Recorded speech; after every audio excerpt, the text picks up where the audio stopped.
la voix de l'étudiant.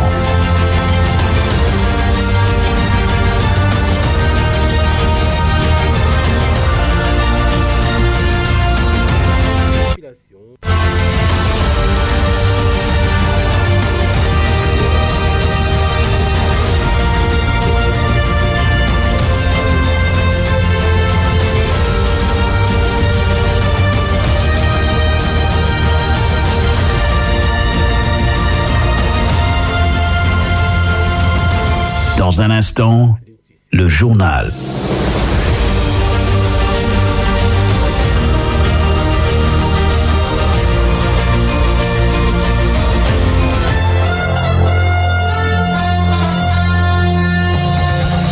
Hussein Midi. Le 12-30. Mesdames et messieurs, bonjour. Merci de votre fidélité à la radio SNFM. Il est 12h passé de 30 minutes. Le journal, voici les titres. Setal sunu réew à Mbadianène dans la commune de Malem Hodar. Le ministre secrétaire d'État en charge du logement, de l'urbanisme et du logement invite les associations sportives et culturelles et d'autres mouvements à être les relais pour la sensibilisation des populations au changement de comportement. Le Sénégal a célébré hier la journée nationale de l'arbre, une occasion pour les autorités de l'université Sine Saloum El Hadji Ibrahima Niass de s'engager à reverdir les différents campus de ce temple du savoir. À suivre les détails dans ce journal. L'actualité internationale et le sport mettront fin à ce journal dont la mise en onde est assurée par Céline Aline Sissé.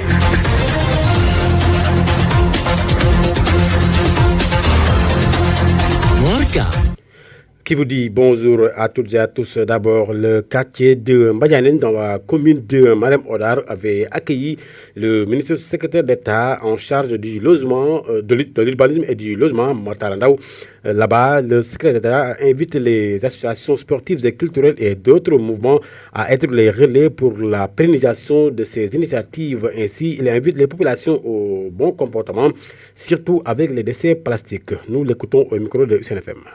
Il faudrait que les ASC pratiquent des activités de développement, des activités culturelles pour que les initiatives portées par le gouvernement, que ces initiatives trouvent des relais à travers les ASC, mais aussi à travers les groupements de femmes, à travers les associations de jeunes, toute la couche, toutes les catégories de population puissent porter cela. Nous avons constaté ici beaucoup de déchets plastiques. C'est pour cela que nous faisons en tout cas un point particulier à cet aspect, sensibiliser les populations pour que les déchets plastiques ne soient pas des déchets qu'on retrouve partout. Certes, il y a des lois, il y a 2 fois en tout cas de suite des lois qui ont été initiées pour lutter contre le péril plastique. Mais moi j'ai l'habitude de le dire, il n'y a pas de péril plastique, c'est un péril comportemental. Il faudrait sensibiliser les populations à ce qu'elles adoptent un comportement beaucoup plus citoyen, à ne plus jeter des déchets sur place. Parce que ces déchets plastiques, c'est des déchets qui peuvent rester là pendant des centaines d'années. Et on sait le danger que cela porte en termes de dégradation du sol, de l'environnement, mais aussi sur la santé des animaux. Nous avons un bétail qui est là et qui consomme ces plastiques, qui peut entraîner des dégâts énormes et également même sur la santé des populations. Vous voyez le risque que cela peut entraîner. C'est pour cela que nous appelons la commune, les populations, les ASC au niveau de la commune de Malem Hodar à davantage sensibiliser les populations pour que les déchets plastiques ne soient plus jetés par terre et qu'il y ait un dispositif déjà de ramassage des ordures, que la mairie, la rotation du véhicule soit ait un calendrier clair partagé avec l'ensemble des populations pour qu'elles aussi puissent ramasser correctement en tout cas leur déchets. La journée d'hier de l'arbre à l'université Sine Saloum El Hadji Ibrahima Niass de Kaolack a ici célébré était au cœur de cet événement, une occasion pour le recteur de l'université Sine Saloum d'appeler tout le personnel à s'engager pour la nécessité de cette initiative, pour la réussite autant pour moi de cette initiative. Docteur Ndeye Koumba Touré que nous écoutons avec Adama Sarr. Une chose c'est de planter un arbre, mais l'autre chose c'est de l'entretenir jusqu'à ce qu'on ait les fruits escomptés.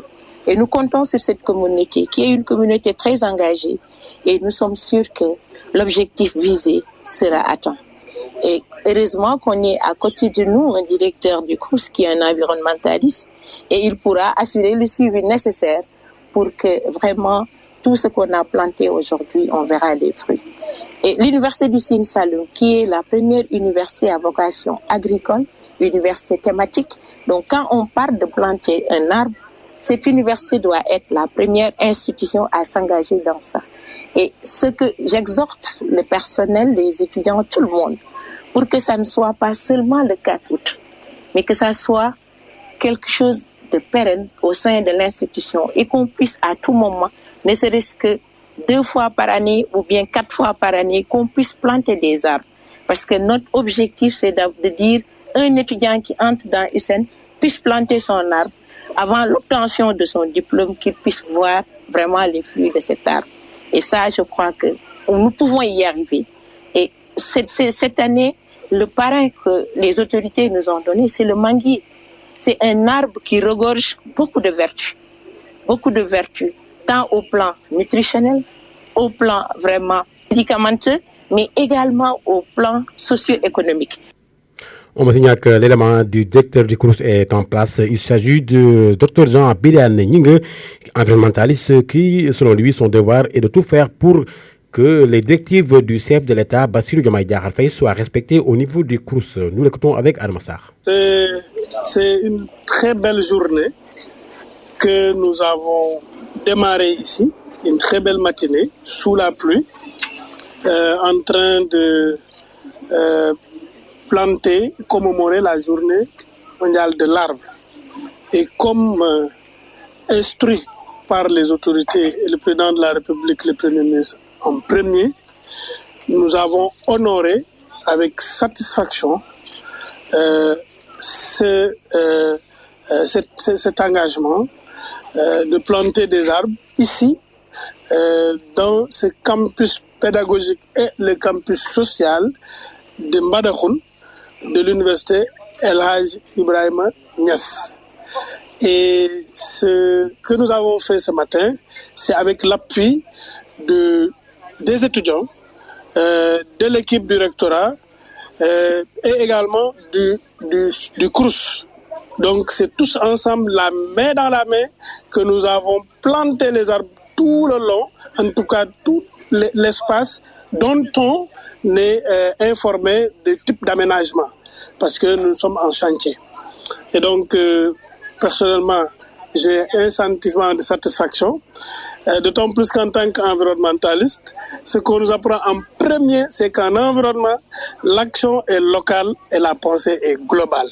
Et aujourd'hui, l'action ici à Mbadakhoune, elle est bien passée, elle contribuera à la pensée globale, que chacun fasse quelque chose chez lui et de façon générale, le pays va se reverdir et l'environnement en gagnera et les changements climatiques seront combattus et le Sénégal se développera. Et vive le Sénégal, vive la jeunesse, vive nos universités, vive UCN. Et pendant ce temps, les agents du campus social de Kaffrine ainsi que les étudiants ont participé massivement à la célébration de la journée de l'arbre qui s'est célébrée hier à travers le reboisement, une initiative qui entre dans le cadre de la lutte contre le changement climatique d'après Wali Faye, coordinateur du campus. Voyons tout cela avec Mamadou Yaye. À l'instar des autres localités du pays, le campus social de l'USN, l'université du Sine Saloum El Hadj Ibrahima Niass, a célébré la journée de l'arbre à travers de reboisements de plantes. Selon le coordonnateur Wali Faye, cela entre dans le cadre de la lutte contre les changements climatiques. Dans les mobilisations citoyennes, on pose des actes citoyens tels que le settle, mais également le reboisement, parce que nous sommes dans un contexte d'adaptation au changement climatique, étant donné que l'écosystème ou bien l'environnement est dégradé de façon à ce que les générations futures risquent d'être compromises. Maintenant, pour pallier ce problème-là, c'est pourquoi les autorités veulent anticiper en sensibilisant d'abord les populations à des comportements beaucoup plus responsables, beaucoup plus citoyens. UCN, une université à vocation agricole, reboiser des arbres devient un objectif spécifique pour améliorer l'environnement. Ce matin, nous avons reboisé 4 résidences pour permettre aux étudiants d'avoir de l'ombre, mais également aux populations qui sont dans ces quartiers-là de bénéficier de la présence des étudiants. Parce que je disais que le directeur l'a dit la dernière fois, les étudiants sont obligatoirement impacter positivement ou négativement la société dans laquelle ils sont. C'est pourquoi nous voulons nous apporter notre impact positif. Parce que cette université-là, comme je le dis souvent, c'est la première université thématique à vocation agro-silvo-pastorale et même halieutique. D'après Wali Faye, chaque arbre porte un nom pour les besoins de l'entretien. Pour chaque arbre, on a trouvé un tuteur qui va s'occuper de l'arbre. Donc chaque arbre presque porte le nom d'un étudiant ou bien d'un agent. Moi-même, j'ai mon arbre qui porte mon nom devant la résidence Ndoukoumane 1, presque un arbre qu'il doit prendre en charge et veiller à ce qu'elle grandisse correctement. A signaler que c'est sous la forte pluie que les agents du Crous Sine Saloum et étudiants ont procédé à la plantation des arbres. L'information sur ICN FM. De l'environnement à l'agriculture, nous irons dans le département de Nioro. Là-bas, la distribution des intrants se déroule dans les bonnes conditions. Selon le CDLR de Nioro du RIP, le taux de mise en place est de 72,44%. Guy Valentin Mendian est au micro de Adamassar. Donc, ce qu'on peut dire en termes de bilan à mi-parcours par rapport aux mises en place des intrants, pour ce qui est des semences d'arachide, nous sommes à un taux de mise en place de 94,62%. Donc, sur les 5673 tonnes qu'on devait recevoir, on a réceptionné 5368 tonnes. Nous avons vendu 4494,48 tonnes. En stock, il ne reste que 874 tonnes. Pour ce qui est des engrais, donc le total global, toute formule comprise, 6, 20, 10, triple 15, 15, 10, 10 et urée. Donc on devait recevoir 12 560 tonnes. À ce jour, le 15 juillet 2024, on est à 9 098 tonnes réceptionnées. Donc soit un taux de mise en place de 72,44%. Maintenant, de ce taux-là, il faut faire une analyse beaucoup plus fine, à savoir que pour le 6-20-10, nous sommes à 74,39% de taux de mise en place. Pour le triple 15 qui concerne le maïs, on est à 92,46%. Pour l'urée, on est à 61,80%. Mais là où le bas blesse, c'est au niveau du 15-10-10 qui concerne le mil, où on est à 35,11%. L'autre aspect qui a un peu fatigué les commissions, c'est l'insuffisance de magasins de stockage. On a vu dans certaines communes, les commissions étaient obligées de se déplacer pour aller voir où est-ce qu'on pourrait descendre l'engrais ou bien certaines semences, particulièrement pour ce qui est de Gentekay, Darussalam, Sabar, Kermandongo, Kermabajahu, Korokhan aussi. On était obligé de recourir à des salles de classe ou bien dans des magasins entre guillemets où les premières pluies risquaient de détériorer les intrants.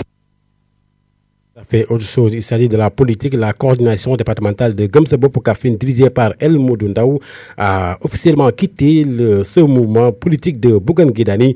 C'est suite à de nombreux désaccords entre la coordination de Kaffrine et celle nationale.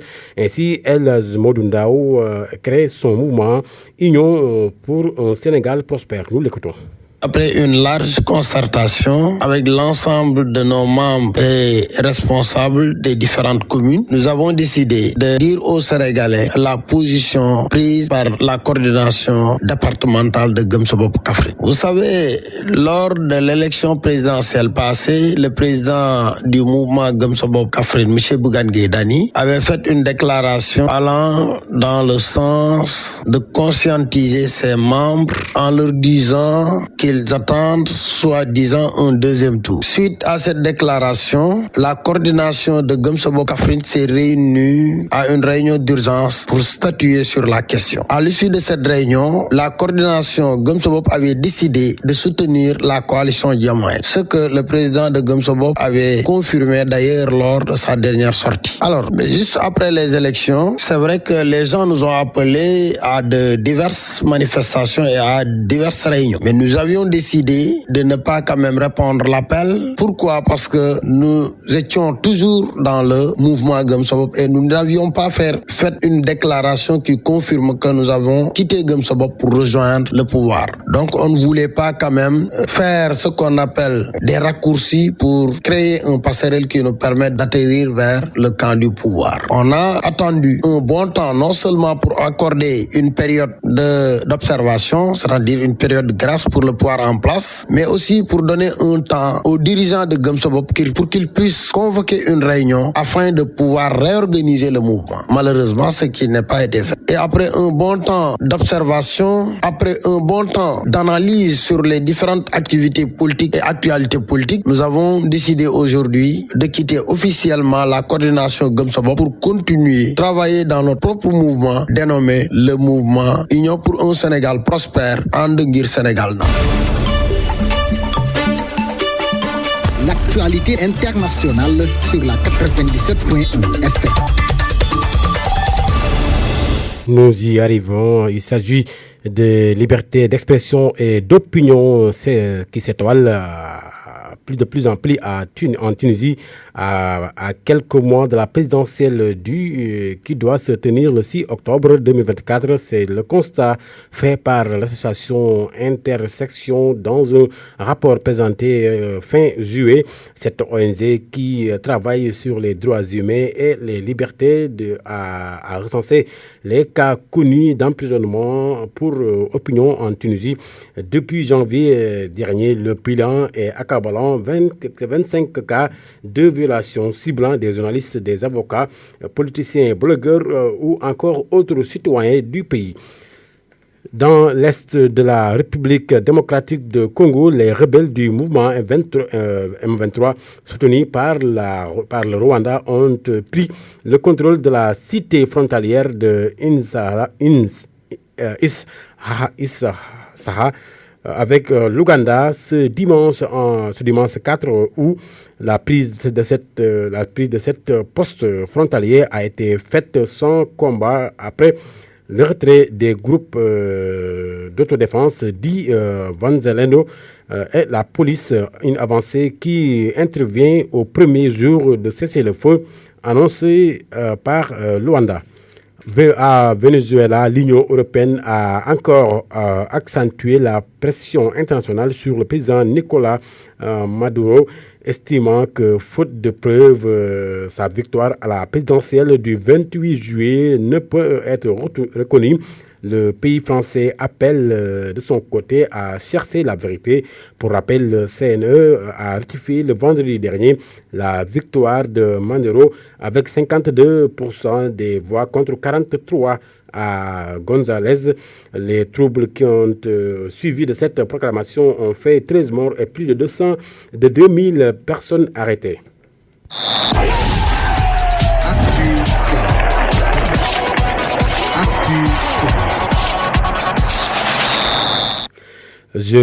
Sport pour terminer, Jeux Olympiques 2024, Paris.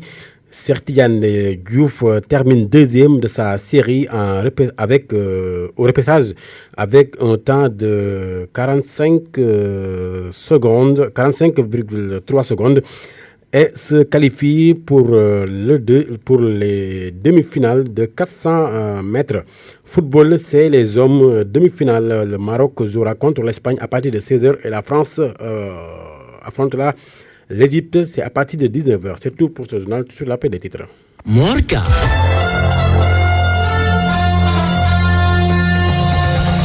Hussein Midi. Le 12-30.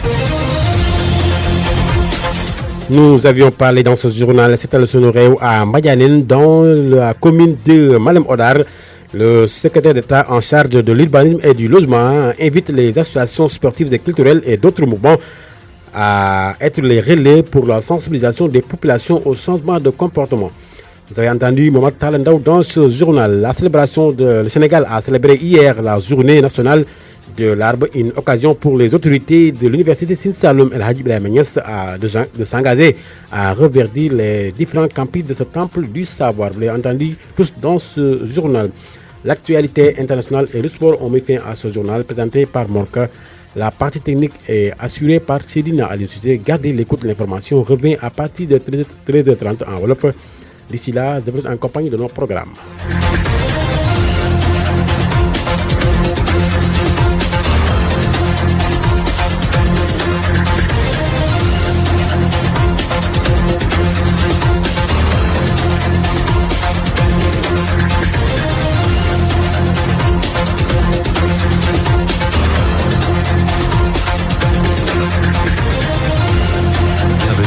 Radio USEN FM 97.1 à Kaffrine, la voix de l'étudiant. La voix de l'étudiant.